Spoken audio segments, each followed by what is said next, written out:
आकाशवाणी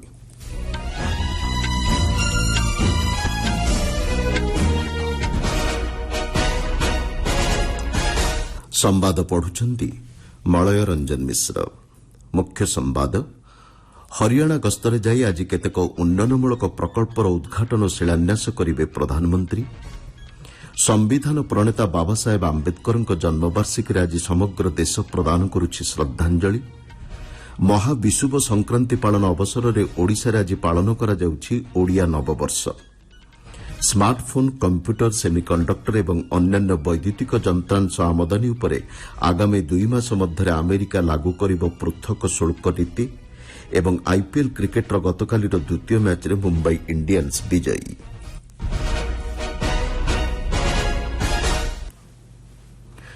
प्रधानमंत्री नरेंद्र मोदी आज हरियाणा गस्तरे जाई सकाळे हिसार रे पहुंचिबे। आंबेडकर जयंती अवसर में हिसार अयोध्या को वाणिज्यिक विमान उड़ाणर शुभारंभ करने सह हिसार विमान बंदरर नूतन टर्मिनाल कोठार शिलान्यास करेंगे। सेठारे एक साधारण सभा को श्री मोदी संबोधन करिवार कार्यसूची रही। एहापर प्रधानमंत्री जमुनानगर में केतेक उन्नयनमूलक प्रकल्पर उद्घाटन और शिलान्यास करने सह जनसमावेश उद्बोधन देवे। जमुनानगरଠାରେ दीनबंधु छोटुराम तापज विद्युत केन्द्रर 800 मेगावाट आधुनिक तापज विद्युत यूनिट्र शिलान्यास करेंगे। प्राय 8,470 कोटी टंका व्यय अटकଳରେ 233 एकर परिमित अंचଳରେ निर्मित ଏହି ୟୁନିଟ୍ ହରିୟାଣାର ଶକ୍ତି ଆତ୍ମନିର୍ଭରଶୀଳତାକୁ ଅଧିକ ତ୍ୱରାନ୍ୱିତ କରିବା ସହ ରାଜ୍ୟରେ ନିରବଚ୍ଛିନ୍ନ ବିଦ୍ୟୁତ୍ ଯୋଗାଣକୁ ସୁନିଶ୍ଚିତ କରିପାରିବ। ଯମୁନାନଗରର ମୁକରାବପୁରଠାରେ ଏକ ବାୟୋ ଗ୍ୟାସ୍ ପ୍ଲାଣ୍ଟର ଶିଳାନ୍ୟାସ କରିବେ। ଭାରତମାଳା ପରିଯୋଜନା ଅଧୀନରେ ପ୍ରାୟ 1,070 କୋଟି ଟଙ୍କା ବ୍ୟୟରେ 14.4 କିଲୋମିଟର ରେୱାରୀ ବାଇପାସ୍ ପ୍ରକଳ୍ପର ଉଦ୍ଘାଟନ କରିବେ। ଏହାଦ୍ୱାରା ରେୱାରୀ ସହରରେ ଯାନବାହନ ଚଳାଚଳ ସୁଗମ ହୋଇପାରିବ। दिल्ली नारनौल यात्रा समय मध्य ह्रास पाइबा सह आंचलिक अर्थनैतिक और सामाजिक कार्यकलाप वृद्धि पाइब। संविधान प्रणेता बाबा साहेब डॉक्टर भीमराव रामजी आंबेडकर 134तम जन्मवार्षिकी आज समग्र देश में पालन करा जाउछि। एही अवसर में विभिन्न स्थान में स्वतंत्र कार्यक्रम मान आयोजन करा जाइछि। नुआदिल्लीर संसद भवन परिसर में प्रेरणास्थल आयोजित कार्यक्रम में राष्ट्रपति द्रौपदी मुर्मू, उपराष्ट्रपति जगदीप धनखड़, प्रधानमंत्री नरेंद्र मोदी, लोकसभा बाचस्पति ओम बिरला, केन्द्र मंत्रिमंडल सदस्य, सांसद और विशिष्ट व्यक्ति पूर्वाह्न बाबा साहेब प्रतिमूर्ति में पुष्पमाल्य अर्पण करेंगे। डॉक्टर आंबेडकर समाजर अवहेलित वर्गों प्रति सामाजिक और जातिगत भेदभाव को दूर करने लक्ष्य नहीं सारा जीवन निष्ठार सह कार्य करते। स्वाधीन भारत से प्रथम आईन और न्याय मंत्री। 1990 मसीह मरणोत्तर भाव भारतर सर्वोच्च बेसामरिक सम्मान भारत रत्न में सम्मानित करा जायतिला। राष्ट्रपति द्रौपदी मुर्मू एही अवसर में एक वार्तार कहते बाबा साहेब प्रेरणादायी जीवन अन्यमानक पई आदर्श हेबा उचित। तांको जने अद्भुत दक्षता संपन्न और बहुमुखी व्यक्तित्व भाव वर्णना करी राष्ट्रपति कहते समतावादी समाजर से जड़े दृढ़ समर्थक थिले। सामाजिक गणमाध्यम पोस्ट राष्ट्रपति कहते महिला एवं अवहेलित वर्गर अर्थनैतिक और सामाजिक अधिकार पर बाबा साहेब आजीवन संघर्ष जारी रखिथिले। विभिन्न क्षेत्र में तांकर अवदान भविष्यत पीढ़ी को राष्ट्र निर्माण पर प्रतिबद्धतार सह कार्य करने को प्रेरणा जोगाइब बोली राष्ट्रपति आशा व्यक्त करिसेंती। आज हेउछि पवित्र महाविषुव संक्रांति। बसंत ऋतु शेष हो ग्रीष्म ऋतु आज आरंभ होइछि। आज सूर्यଙ୍କ ताप बढ़िଥାଏ ଏବଂ वायुर गति ମଧ୍ୟ प्रखर ହୋଇଥାଏ। आज दिन को पणा संक्रांति भाव ମଧ୍ୟ पालन करा जायଥାଏ। ओडिया पांजी हिसाब रे महाविषुव संक्रांति को वर्षर प्रथम दिन भाव पालन करा जायଥାଏ। राज्यर लोकमाने पणा संक्रांति को अति निष्ठार सह पालन करिथांती। विषुव संक्रांति रे दंड यात्रा, चड़क पर्व, झामु यात्रा, हिंगुला यात्रा एवं पाटुआ यात्रा उद्यापित होइଥାଏ। ए अवसर रे घरे घरे देवादेवी पाखरे स्वतंत्र पूजा अर्चना करा जाउछि। प्रभु श्रीराम परम भक्त श्री श्री हनुमान आज जयंती। अग्नि एवं वायुर प्रकोपर रक्षा पाइबा पई एही पवित्र दिन में प्रभु हनुमान पूजा करा जायଥାଏ। देश में प्रभु श्री श्री हनुमान जयंती को भक्ति भाव में हनुमान चालीसा पाठ सहित आनंद उल्लासर सह पालन करा जाउछि। राज्यपाल डॉक्टर हरिबाबू कंभमपाटी पवित्र महाविषुव संक्रांति और ओडिया नववर्ष उपलक्षे राज्यवासी को हार्दिक शुभेच्छा और अभिनंदन जणाइछंती। मुख्यमंत्री मोहन चरण माझी ओडिशार गौरव को नुआ शिखर में पहुंचाइबा सहित एक समृद्ध ओडिशा गठन पर संकल्पबद्ध होई काम करने समस्त आह्वान देइछंती। आपण माने संवाद शुणुछंती आकाशवाणी।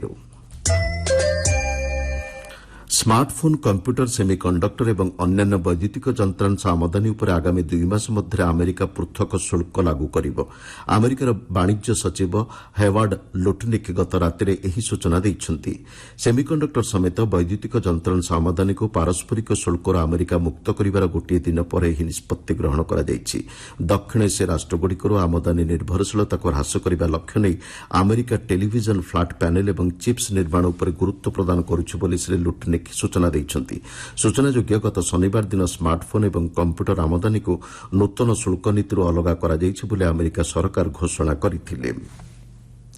ଜର୍ମାନୀର ବାଭାରିଆ ରାଜ୍ୟର ମିନିଷ୍ଟର ପ୍ରେସିଡେଣ୍ଟ ମାର୍କସ୍ ସୋଡର ଗତକାଲି ନୂଆଦିଲ୍ଲୀଠାରେ ବୈଦେଶିକ ବ୍ୟାପାର ମନ୍ତ୍ରୀ ଡକ୍ଟର ଏସ୍ ଜୟଶଙ୍କରଙ୍କ ସହ ସାକ୍ଷାତ ଆଲୋଚନା କରିଛନ୍ତି। ଉଭୟ ନେତାଙ୍କ ମଧ୍ୟରେ ବୈଷୟିକ ଜ୍ଞାନକୌଶଳ ଏବଂ ଦକ୍ଷତା ବିକାଶ ଉପରେ ଆଲୋଚନା ହୋଇଛି। ଜର୍ମାନୀ ଏବଂ ୟୁରୋପୀୟ ସଂଘ ସହିତ ଭାରତର ସହଯୋଗକୁ ସୁଦୃଢ଼ କରିବାରେ ବାଭାରିଆ ରାଜ୍ୟ ଗୁରୁତ୍ୱପୂର୍ଣ୍ଣ ସାବ୍ୟସ୍ତ ହୋଇଛି। ଆଲୋଚନାରେ ଉଭୟ ନେତା ୟୁରୋପୀୟ ବିକାଶ, ଭାରତ ପ୍ରଶାନ୍ତ ମହାସାଗରୀୟ ପ୍ରସଙ୍ଗ ଉପରେ ମତ ବିନିମୟ କରିଥିଲେ। ଶ୍ରୀ ସୋଡର ବିଜ୍ଞାନ ଓ ପ୍ରଯୁକ୍ତି ବିଦ୍ୟା ମନ୍ତ୍ରୀ ଡକ୍ଟର ଜିତେନ୍ଦ୍ର ସିଂଙ୍କ ସହ ବିଭିନ୍ନ ଦ୍ୱିପାକ୍ଷିକ ପ୍ରସଙ୍ଗ ନେଇ ମଧ୍ୟ ଆଲୋଚନା କରିଥିଲେ। ବିଜ୍ଞାନ, ପ୍ରଯୁକ୍ତି ବିଦ୍ୟା ଏବଂ ଉଦ୍ଭାବନ କ୍ଷେତ୍ରରେ ଭାରତ ଜର୍ମାନ ସହଯୋଗ ନେଇ ମନ୍ତ୍ରୀ ଡକ୍ଟର ସିଂ ଆଲୋଚନାରେ ଗୁରୁତ୍ୱ ଆରୋପ କରିଥିଲେ। ଲେଜର ଭିତ୍ତିକ ଅସ୍ତ୍ରଶସ୍ତ୍ର ପ୍ରଣାଳୀ ବ୍ୟବହାର କରି ଶତ୍ରୁପକ୍ଷର ବିମାନ, କ୍ଷେପଣାସ୍ତ୍ର ଏବଂ ଡ୍ରୋନ୍କୁ ପ୍ରତିହତ କରିବାରେ ଭାରତ ସଫଳତା ହାସଲ କରିଛି। ଏଥିସହ ଆମେରିକା, ଚୀନ୍ ଏବଂ ରୁଷ ପରେ ଭାରତ ଚତୁର୍ଥ ରାଷ୍ଟ୍ର ଭାବେ ଏହି ତାଲିକାରେ ସାମିଲ ହୋଇଛି। ପ୍ରଥମ ଥର ପାଇଁ 30 କିଲୋୱାଟ୍ ଲେଜର ଭିତ୍ତିକ ଅସ୍ତ୍ରଶସ୍ତ୍ର ପ୍ରଣାଳୀ ବ୍ୟବହାର କରି ଫିକ୍ସଡ ୱିଙ୍ଗ୍ ବିମାନ, କ୍ଷେପଣାସ୍ତ୍ର ଏବଂ ସ୍ୱାର୍ଣ୍ଣ ଡ୍ରୋନ୍କୁ ପ୍ରତିହତ କରିବାରେ ସାମର୍ଥ୍ୟ ପ୍ରଦର୍ଶନ କରିଛି। ଆନ୍ଧ୍ରପ୍ରଦେଶର କୁର୍ନୁଲଠାରେ ପ୍ରତିରକ୍ଷା ଗବେଷଣା ଓ ବିକାଶ ସଂଗଠନ ଡିଆର୍ଡିଓ ପକ୍ଷରୁ ଏହି ସଫଳ ପରୀକ୍ଷଣ ଗତକାଲି ଅନୁଷ୍ଠିତ ହୋଇଛି। ଆକାଶବାଣୀର ଦ୍ୱିଭାଷିକ ଫୋନ୍ ଇନ୍ କାର୍ଯ୍ୟକ୍ରମ ପବ୍ଲିକ୍ ସ୍ପିକ୍ରେ ଆଜି ରାତି 9:30ରେ ଗ୍ରୀଷ୍ମ ପ୍ରବାହ ସମୟରେ ସୁରକ୍ଷିତ ରହିବା ଶୀର୍ଷକ ଆଲୋଚନାର ସିଧାସଳଖ ପ୍ରସାରଣ କରାଯିବ। ଭାରତୀୟ ପାଣିପାଗ ବିଭାଗର ବୈଜ୍ଞାନିକ ଡକ୍ଟର ଆର୍କେ ଜେନାମଣି ଏବଂ ଲେଡି ହେଡିଂଡେ ମେଡିକାଲ କଲେଜର ମେଡିସିନ୍ ବିଭାଗର ପ୍ରଫେସର ଡାକ୍ତର ଅନୁପମ ପ୍ରକାଶ ଏହି ଆଲୋଚନାରେ ଅଂଶଗ୍ରହଣ କରିବେ। ଏହି କାର୍ଯ୍ୟକ୍ରମରେ ଶ୍ରୋତାମାନେ ସେମାନଙ୍କର ଆଲୋଚନା ପ୍ରସଙ୍ଗ ସମ୍ପର୍କିତ ପ୍ରଶ୍ନ ବିଶେଷଜ୍ଞଙ୍କୁ ପଚାରିବାର ସୁଯୋଗ ପାଇବେ। ଟେଲିଫୋନ୍ ନମ୍ବର 011-234-21050 ଏବଂ 011-233-14444 ମାଧ୍ୟମରେ ଶ୍ରୋତାମାନେ ରାତି 9:30ରୁ ସେମାନଙ୍କର ପ୍ରଶ୍ନ ପଚାରିପାରିବେ। ସେହିପରି ହ୍ୱାଟ୍ସଆପ୍ ମାଧ୍ୟମରେ 9289094044 ନମ୍ବରକୁ ପ୍ରଶ୍ନ ପଠାଇପାରିବେ କିମ୍ବା ଆସ୍କ ହାଷ୍ଟାଗ୍ ସହ ଏକ୍ସ ମାଧ୍ୟମରେ ପ୍ରଶ୍ନ ମଧ୍ୟ ପୋଷ୍ଟ କରିପାରିବେ। କେନ୍ଦ୍ରୀୟ ଆଫ୍ରିକୀୟ ରାଷ୍ଟ୍ର ଗ୍ୟାବନରେ ରାଷ୍ଟ୍ରପତି ଭାବେ ବ୍ରିସ୍ ଓଲିଗୁଇ ଏନଗୁଏମା ନିର୍ବାଚିତ ହୋଇଛନ୍ତି। ପଶ୍ଚିମ କେନ୍ଦ୍ରୀୟ ଆଫ୍ରିକୀୟ ଦେଶର ଆଭ୍ୟନ୍ତରୀଣ ମନ୍ତ୍ରୀ ଗତକାଲି ଏ ସମ୍ପର୍କରେ ସୂଚନା ଦେଇ କହିଛନ୍ତି, ଶନିବାର ଅନୁଷ୍ଠିତ ରାଷ୍ଟ୍ରପତି ନିର୍ବାଚନରେ ଶ୍ରୀ ଏନଗୁଏମା 90%ରୁ ଅଧିକ ଭୋଟ୍ ପାଇ ବିଜୟୀ ହୋଇଛନ୍ତି। ସୂଚନାଯୋଗ୍ୟ ଗତ 2023 ଅଗଷ୍ଟ ମାସରେ ଗ୍ୟାବନରେ ବିଦ୍ରୋହର ନେତୃତ୍ୱ ନେଇ ସାମରିକ ନେତା ଏନଗୁଏମା ତତ୍କାଳୀନ ରାଷ୍ଟ୍ରପତି ଅଲି ବଙ୍ଗୋ ଓଣ୍ଡିମ୍ବାଙ୍କୁ କ୍ଷମତାଚ୍ୟୁତ କରିଥିଲେ।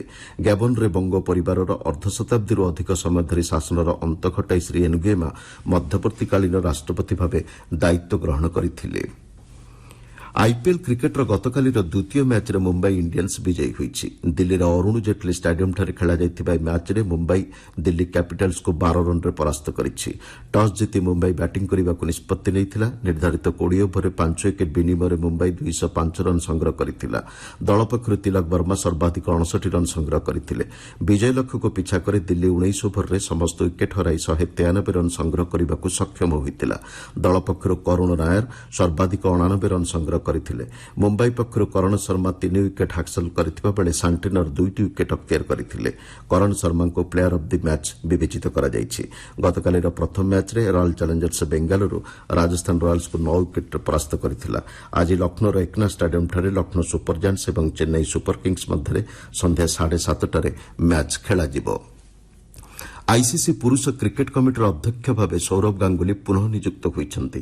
ତାଙ୍କ ସହ ଭିଭିଏସ୍ ଲକ୍ଷ୍ମଣ ଅନ୍ୟତମ ପ୍ୟାନେଲ ସଦସ୍ୟ ଭାବେ ମନୋନୀତ ହୋଇଛନ୍ତି। ସୌରଭ ଗାଙ୍ଗୁଲି ଭାରତର ପୁରୁଷ କ୍ରିକେଟ ଟିମ୍ର ଅଧିନାୟକ ଭାବେ 2000-2005 ପର୍ଯ୍ୟନ୍ତ ଦାୟିତ୍ୱ ନିର୍ବାହ କରିଥିଲେ। 2021 ମସିହାରେ ଆଇସିସି ପୁରୁଷ କ୍ରିକେଟ କମିଟିର ଅଧ୍ୟକ୍ଷ ଭାବେ ପ୍ରଥମେ ସେ ଦାୟିତ୍ୱ ଗ୍ରହଣ କରିଥିଲେ। ମୁଖ୍ୟ ସମ୍ବାଦଗୁଡ଼ିକ ପୁଣିଥରେ ହରିୟାଣା ଗସ୍ତରେ ଯାଇ ଆଜି କେତେକ ଉନ୍ନୟନମୂଳକ ପ୍ରକଳ୍ପର ଉଦ୍ଘାଟନ ଓ ଶିଳାନ୍ୟାସ କରିବେ ପ୍ରଧାନମନ୍ତ୍ରୀ। ସମ୍ବିଧାନ ପ୍ରଣେତା ବାବାସାହେବ ଆମ୍ବେଦକରଙ୍କ ଜନ୍ମବାର୍ଷିକୀରେ ଆଜି ସମଗ୍ର ଦେଶ ପ୍ରଦାନ କରୁଛି ଶ୍ରଦ୍ଧାଞ୍ଜଳି। ମହାବିଷୁବ ସଂକ୍ରାନ୍ତି ପାଳନ ଅବସରରେ ଓଡ଼ିଶାରେ ଆଜି ପାଳନ କରାଯାଉଛି ଓଡ଼ିଆ ନବବର୍ଷ।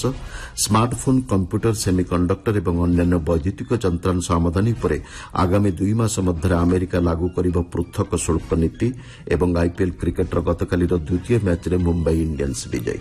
ସମ୍ବାଦ ଶେଷ ହେଲା।